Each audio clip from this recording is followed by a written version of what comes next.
Hi there, small group leaders. It's Pastor Danny, and I wanted to encourage you this week to take advantage of a special opportunity you have as you're meeting in your small groups. I want you to take advantage of the opportunity to pray for one another.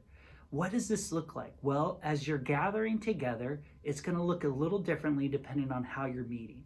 For my church at home meeting, we have one volunteer pray out loud for each area listed in the service guide. We figured this out ahead of time before we start praying, and we get a volunteer for each area, the world, our nation, and our community, and they'll pray for each one of those items on the list.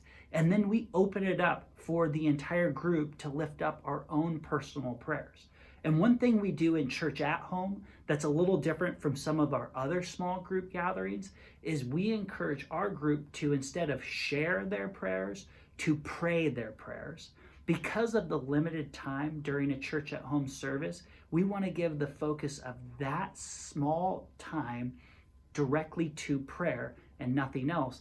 So we'll just pray out whatever's on our hearts during that time.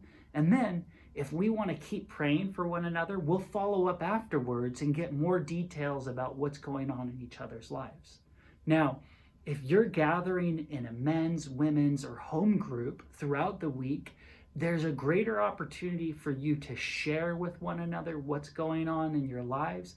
And so I encourage you to take advantage of that time to really share with one another the deep and important things that are going on in your lives, and then maybe pray for those items one at a time. So if someone shares, then you pray right then and there for that specific item.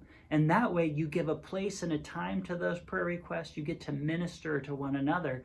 And the small group gatherings in that venue allow themselves for a larger amount of interactive prayer time. And so with each one of us, let's spend time when we're gathering together in prayer.